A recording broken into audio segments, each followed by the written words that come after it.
My cheating wife freaked out and begged for forgiveness. She deserves what's coming. I discovered my soon-to-be ex-wife cheating. About 7 months ago, I went through all the heartache, the denial, the pain, the pick-me attempts. I was seriously depressed for a long while. I never confronted her, but I was a total mess. She must have known. I knew she just didn't care, I guess. Or at least I assumed that about 2 to 3 months ago I was just done with it. All done with her, done with the marriage. I just didn't care anymore. I completely checked out of the relationship and started preparing for divorce and my new life to come. I avoided my wife as much as possible. I tried to stay out of the house when she was home. I would not engage in conversation. When she asked me a question, I would only answer yes. No for maybe or I don't know. I even left the divorce lawyer's bills out in the open. She must have known I was checked out and preparing for divorce. Kids even asked me about it. Even they could see what was going on. I even did the "we both love you" speech. It's not your fault. Sometimes grown-ups can't be together anymore, etc. My wife was actually in the room and must have heard me talk to the kids. She didn't comment or object. I took her. Silence is consent. Anyways, a few days ago I met a girl I used to know in school before I ever met my wife. We always had this tension between us, some kind of chemistry. We would always flirt and be touchy, but we never actually did anything about it. Let's call her Monica, because I think she looks like Monica Bellucci. Monica and her family moved away before I found the guts actually to do anything about it. I regretted that for a long time, but I was young, shy, and stupid. I haven't been thinking about Monica for a long time, actually. I haven't seen her for years. But as soon as we met, the tension between us was palpable, even more than I remember, and communication was effortless. She actually asked me out. I explained the situation to her with my soon-to-be ex-wife. I told her I wanted to be officially separated before I started dating. I wasn't going to cheat. Monica respected that. She gave me her number and told me to give her a call as soon as I was done doing what I had to do. She told me she never married, and she was really excited to get to know me again. I was even more excited. The encounter motivated me to finally confront my wife and officially get separation and divorce going. I was really happy when I went home and sat down waiting for my wife. I was actually grinning like a lunatic when I asked her to sit down and told her that we had to talk. I told her I've known about her cheating for a long time. I told her I assumed that she knew. I knew, especially since I checked out of our relationship for the last 3 months. She didn't seem to mind that I no longer cared. So I told her that I wanted to start dating and get on with my life. I concluded my speech with all taken into consideration. It's time for us to get divorced. Don't you agree? Her reaction was totally not what I expected. She started crying. Not just regular crying either, like a desperate soul-breaking noise. I have never heard anything like it. She was blabbering excuses, asking for second chances that the affair did mean anything. We could fix this if we tried counseling, etc. I was a bit shocked. I thought she would be happy. I told her she could go and be with this guy without guilt. He is obviously more important to her than her family. If he wasn't, why go with him in the first place? She must have known this would destroy us. She can't possibly be that stupid kanji. I told her if she believed we needed to fix our family or our marriage, the time to do that would have been 7 months ago, before she had the affair. Now it's too late. It's broken beyond repair. I don't think we had any problems in our marriage. She didn't talk to me, and I'm not a mind reader, so whatever it was, I had no way of fixing it. Since she started this affair with the other guy, she obviously thought something was wrong or missing something that was so wrong that it couldn't be solved by talking to me. Something had to be so lacking or so wrong that she was okay with having our children grow up in a broken home from there on in. If not, why do it? I clearly and calmly explained that there is no way for her to unearth this guy for the last 7 months, and there is no way to undo the pain and suffering she caused me. The pain she caused that made me arrive at this point of basically being indifferent, or actually I kind of hate her guts. I'm simply being civil for the sake of being able to co-parent our children in the future. I told her I didn't believe she even cared about me. No person that cared even a little for someone else would put them through this kind of pain. They would not betray them in such a way that she had done. Her telling me that she loves me has no meaning or credibility because her actions conclusively prove otherwise. She became completely incoherent at this point. I could not make heads or tails of anything she's saying. It's just a jumbled mess. In the end, I had to call her sister because honestly, I wasn't going to take care of her. Her sister showed up, and after I explained what was going on, she took her away. I felt tremendous relief when they were gone. Like I could finally breathe the last time in 7 months. I don't know what I'm looking for here. She must have known this was going to happen. She must have wanted it. She can't possibly be that stupid that she thinks this behavior, these choices she made, would result in anything other than divorce and a broken family. She is beautiful. She is smart.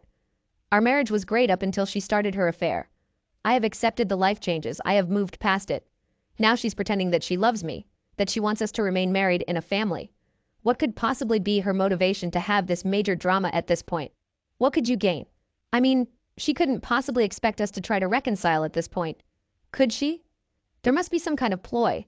I just can't figure out what the effort is. I have lots of evidence of her cheating. I live in a European country, and this would mean no alimony or anything for her. Could that be it? Is she afraid I will out her? Could that be it? She wants me to feel sympathy, so I don't tell people about what she did. Her fair partner is married, so maybe she is scared. I will tell his wife. I just can't get my head around it. Anyway, I just had to get this out of my head. I was hoping it would make more sense typed out. But no, I am just as confused now as when I started this rant. The cult of Abe Lincoln thinks you absolutely should tell his wife that he is cheating on her. I believe it's a sign of respect as a kindred spirit whose soul has been crushed by infidelity. I guarantee you will cause her pain, and I almost as much guarantee she will. Thank you for it. You have to think it's all about the kids at this point. I would strongly encourage you to focus on being the best father. And no matter how much it hurts, not to allow them to see that their mother has ripped your guts out and stomped on them. Kids are smart. They'll figure it out. Be the best man you can be for them. You'll regret doing anything less. As for Monica, hey, she sounds really cool, and she's understanding of what you have going on, which is awesome. I would advise strongly against rushing into anything, however. You have a massive variable changing your marriage, obviously, and it may be best not to upset the equation with another. I've seen many men sign up for the first replacement they can find, and most came out worse for wear. That said, you sound like you two have a great chemistry and history, so best of luck. After all, it sounds like she's willing to be patient, so why not? You'll regret it if not. Lastly, and most importantly, dude, you owe nobody an explanation or apology for how you handle this. It's heartbreaking to learn your trust has been so badly misplaced and then have to confront the massive black hole in front of you. Your wife completely betrayed her family, and you were completely correct in thinking she, at least subconsciously, was willfully breaking apart her own family. The AP responds, "Thank you for your advice. I'm leaning towards telling the affair partner's wife. Thank you for your advice on the kids as well. I was already very focused on that. This is going to be hard for them, so I will do everything I can to be there for them whenever they need me." Update. My cheating soon-to-be ex-wife confuses the hell out of me. So first of all, thank you to everyone. It's been overwhelming in many ways. I haven't had a chance to answer everyone, but I have tried to read everything I posted 3 days after the conversation with my soon-to-be ex-wife, and I had hardly slept. Actually, I passed out reading messages on my computer. When I woke up the next day, I had an interesting keyboard pattern on my face and a much clearer mind. I decided to make some lists for and against all the key points. I put a bunch of papers on the wall. I made a headline on each of them. Our kids how to behave when meeting the wife. My marriage. Monica. Questions to ask my wife, etc. The final document is too big to retype here, so I will just cover some of the main points. My goal was trying to figure out what core principles I want to do in place, and what are the most important things that I wanted to focus on. Then I went through each of those and evaluated whether or not I would actually be able to achieve anything meaningful from it and what would be a meaningful result in the case. I got anywhere. As for the kids, they are my #1 priority. I will increase my efforts to help them deal with this more individual counseling, family counseling. I will arrange trips and spend more quality time together and make new memories. I will also involve the rest of my family on my side to drown them in love and help them through this. I will also talk to their teachers, coaches, etc. I want to make sure their support system is immediate and everywhere. I got an STI test and I've also booked DNA testing of the kids. Just thinking they may not be mine makes me very uncomfortable. But I have to make sure for their sake, if they're not mine. Maybe there are some medical history they need to know about. What if they want to reach out to the real father when they get older? How will they see me if I don't act now to make sure hopefully they're mine, and I will be stressed until I get it confirmed one way or the other? After talking alone to their therapists, first they joined us and we explained everything carefully and let them ask as many questions as they wanted. I repeated over and over and over again that they could come to me with anything. I am their dad. I love them more than anything, and I will always, always be there for them, whatever they need, no matter what. As for my marriage, I came to the conclusion that I can never trust my wife again. Without trust, it's not possible to have a relationship. I also came to the conclusion that I do not love my wife. I don't love the person she has become. My love her used to be a very big part of me, but she killed that with the affair. It totally changed my perception of her. Maybe I could learn to love her again, but to be able to do that, I would have to want that. And to be honest, I don't want to. Better to end it and get on with our lives. I no longer want this marriage. I don't want our relationship. I don't want her. The part of me that loved her. The part of me that used to feel endless joy and happiness when thinking about her. That now fills me with dread and memories of pain. Actually, any thought of association with her causes me serious discomfort at the moment. Divorce is inevitable, I think, and I want to get it done as soon as possible. As for Monica, I talked to her a lot. I had some concerns based on the feedback I had here on Reddit. Maybe it wasn't such a good idea to jump into a new relationship. I also didn't want to bring her into my mess. And let's face it, my life is a total mess at the moment. She disagreed. She said life is messy. Might as well see how we deal with that together. While dating, I found out why she never married. She was engaged, actually. Her fiancé died unexpectedly in a work accident almost 5 years ago. This devastated her, and even though she had gone on a few dates since, she had not been able to form a connection with anyone from her perspective. Life is short, and you have to take risks whenever a true opportunity presents itself. I explained how I don't want to start anything until after the divorce is official. I don't want to cheat while I'm technically married. She agrees and respects that. I also talked about how it could be perceived if we all of a sudden were an item out in the open for everyone to see. It would be easy to try to frame her as the homewrecker. I don't want that. She agreed. And we will wait a little bit after it's official until we do anything. I feel incredibly drawn to Monica. This phone call is a borderline emotional affair in my mind, so I will not contact her again until I am done with legal separation. We agreed that I would get my affairs in order and contact her when I was ready, and we would see what to do. Then when it came to planning the meeting with my wife, I wrote down some principles on who I want to be. I would make every effort, my meeting with her, to try to be that man, the man I used to be before all this. I decided I needed to stay calm. I would make every effort not to be cruel. I would keep in mind that all the purpose of this conversation was to move on with our life. The purpose was to be able to co-parent as good as possible for our kids. Still, I prepared a list of questions to try to understand her thinking to have this affair. And also, what was she thinking about moving forward?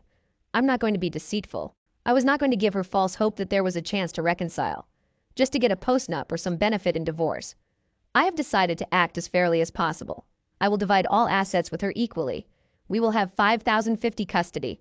Even though she has acted terribly towards me, I will not use her as a role model. I will act so I can stand by my actions today, tomorrow, and 20 years from now. I hate her for what she did to me, what she did to us, to our children. But I love the memories of the good times we had together while it lasted. And I love our children that we created and raised together. I will try to remember her in this light moving forward, not her cheating. I can't carry hate in my heart, so at some point I need to forgive her so I can move on. Up until the point she cheated, I think we had a very good marriage. We would make love every day. We spent a lot of quality time together. We hardly ever argued. We sacrificed for each other willingly. I was actually very open with her up until I discovered her infidelity. I believe she was open with me as well. But now her actions show this is not to be the case. So Saturday came and I went to see her. Her sister had warned me that she was not in a good shape. She was not wrong. My soon-to-be ex-wife looked absolutely horrible. Bloodshot eyes, swollen face, unkempt hair. She looked many sizes smaller than I remember. Like she had imploded into herself. I doubt she has slept or eaten much this week. We all sat down and my wife was shaking almost uncontrollably. I felt surprisingly calm. I felt for her obvious pain, but not as a loving spouse. I felt for her pain like I would feel for an actor in a movie I was engaged in. I don't know how to explain the feeling, really. It confirmed that I probably don't love her anymore. I just sat there and waited for her to collect herself enough to speak. She started several times but would break down crying. Watching her, it's clear it's not an act. I've seen her cry many times before, but never like this. I guess people can fake cry, but I doubt anyone can fake the look of crying non-stop for a week mixed with soul-torturing sobs and giant snot bubbles. Once she finally started talking, it was like a dam burst. She apologized every second word. Surprisingly, she didn't try to excuse herself or shift the blame to me. Her sister cried as well, and would from time to time berate her. It also became clear that her sister had warned her this would happen. Apparently, it's how her sister lost her fiancé. You're back. I didn't know that her sister was cheating, gave my wife a midlife crisis of sorts. She started to think about cheating a lot. In the end, it seems she did this because she got infatuated, a crush on the guy, and couldn't help herself. She never believed I would find out or that anyone would get hurt. It was a completely selfish thing. She was apparently very happy in our marriage. She convinced herself that she deserves this fling and that I probably supported her choice if I knew how happy she was at the time. She convinced herself that this affair would pass, and we would all go back to living happy family lives ever after. She had no idea I had found out, and only when I started to check out did she start to question what was going on. I learned she broke up with the affair partner about 1.5 months ago. The buzz had started to wear off. She gave me her phone to check, and she had blocked him when I blocked him. The messages dating back 1.5 months started pouring in. She had been trying to re-engage me in our marriage, but I hadn't shown an interest of having anything to do with her up until I sat her down. She was convinced that we would be able to find a way back together, and that we would end up stronger than ever. When she looked into my eyes, when I confronted her, she understood that this was probably the end of the line. The reality of it all hit her like a ton of bricks. I tried asking her some questions, primarily about what it was in her mind that gave her the right to do this to us, to our children. Basically, it's nothing but selfishness on her part. I realized, like so many of you pointed out, I will never get the answers that I'm looking for because they don't exist. There is no acceptable answer for cheating. Therefore, I will never get an acceptable answer. I did, however, get closure in a weird way. I got to explain to her how badly she had hurt me, the incredible pain she had caused. I got her to accept that it's her fault that our marriage is broken and that our children will grow up in a broken home. This gave me a strange feeling of peace. She had been reading everything she could about fixing a broken marriage after infidelity. She had a complete timeline, a detailed confession signed, and everything ready for me. I haven't read it, I just gave it to my lawyer. She begged and begged and begged for a second chance. She would do anything she said. I told her I didn't believe her. In fact, I didn't believe anything she said. I just don't trust her. She asked me what she could do to fix it. I told her she broke it. If she doesn't know, how can you expect me to present her with a solution? I asked her if she was in my shoes. What would she answer to that? If anything, these types of questions went back and forth for a while. In the end, she conceded that had the rules been reversed, she probably wouldn't forgive this either. I told her I had got an STI test, and then I would DNA test the kids. She completely broke down for about 20 minutes when she heard this. She insisted that this was the only time she had ever cheated or done anything out of line again. After some back and forth, she conceded that I had no reason to believe her. And if she was in my shoes, she would probably do the same. I asked her if the affair partner's wife knew. She didn't know. She conceded that she deserved to know. I asked her if she would tell her. Or should I? She asked me if I would consider reconciling or marriage counseling if she told her. I told her no, but I said it would help her regain a tiny bit of respect in my eyes. She promised to tell the pair partner's wife and everybody else she would go to HR as well and confess everything. Again, I told her I don't really believe her. She swore she would never be with anyone else and that she would never give up on getting back with me, even if it took the rest of her life. I didn't believe her, but I didn't say anything. It was getting redundant at this point. She offered me a one-sided open marriage, access to all her communications, 24/7 availability. I told her that I had talked to Monica, and then I'm waiting because I don't want to cheat. I don't want to be in an open relationship. It would hurt her if we did that. And I don't want to hurt other people like she hurt me. I don't want to be her jailer either. Constantly snooping on her and being suspicious isn't grounds for a healthy relationship. I'm not interested in intimacy without a deeper connection either. Sex for the sake of mechanical sex has no value for me. If I need mechanical release, I can fix that on my own. I don't need a partner for that. At this point, we were all exhausted. We'd been going out for over 5 hours, and my wife had been crying on a scale from bad to absolutely horrifying almost the entire time. We weren't going to get any further on this. It was done. I told her very clearly that the love I used to have for her had died. I didn't recognize the person she had become anymore. Our family had died by her hand. And then I would go through a divorce. I told her she could not undo what she has done. The only way to avoid this result would have been to not start the affair 7 months ago. I didn't want our marriage back. I didn't want her back. I did not want more pain. I suggested we go. No contact for a while to get some distance and perspective. I told her I already filed and that my mind was made up. We could start family therapy to co-parent, but beyond that, I don't even want to see her. This is incredibly painful to tell her. She was crying hard while mumbling, "No, no, no, no, please no, please no." When I got her to leave, she got a massive, almost explosive nosebleed. She started to reach for me, but she passed out. I managed to catch her before she hit the floor. I drove her and her sister to the ER and stayed until I learned she would be okay last night. And today, soon-to-be ex-wife has been telling everyone what she has done. Dave, her partner's wife, called me this morning to get confirmation of what my wife had told her was true. I sent her copies of some of the evidence. I just learned she kicked her husband out. She wants to meet and look at more of the evidence she's been suspecting for a long time, but hasn't had anything solid. I suggested we sit down for dinner tomorrow. She had a need to talk and asked if we could talk on the phone. I don't know if I can take that on right now. I told her maybe later. I freely admit I'm feeling like a piece of crap. I haven't been able to sleep. Cracks are forming in my resolve. I know I must stay strong, but it's very hard. Why do I feel so guilty? Why do I feel responsible to try to fix this? We may be able to fool ourselves for a while, but it will most likely not work long term. Some of her friends and relatives have been calling me up and cursing me out. They think I should give her a second chance, but in my mind I am thinking, why drag out the pain? Better to get it over with so we can start to heal and build our new lives. So that's it?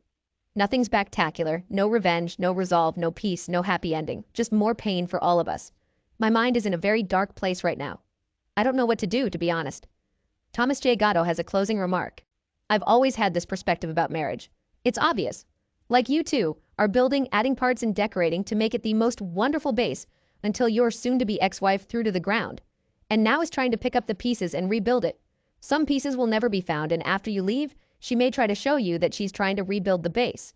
But there will be cracks everywhere, and every time you may touch that base, you will get cut. She may spend the rest of her life trying to fix the broken base, but I recommend you start building another base with another person. By the way, I had a midlife crisis because my sister cheated and constantly thought about cheating. A married person who really loves their partner would never do that. I am deeply sorry this happened to you, my man. Her family isn't worth your time. I mean, both kids, her and her sister, are cheaters. And now they're crying because the consequences are now too big, both losing their partners for life for them to bear. Don't cave in. Remember, you are the rewards you will always be looking for. This is the perfect time to rebuild your self-esteem. Do some exercise. Trust me, do it. We'll end up with 5 kilos more, just like me. Please exercise. Find a new hobby. Go out for walks with a mask and all protective things like alcohol. Also, you're currently giving your kids the best example. The cheating is unforgivable, and that they deserve better when they are cheated on. When they are. Hey guys, so my advice for you is to find a partner from a good background that don't have that kind of stuff going on in their life, or to find a good community with good faith and strict life. Thanks for listening.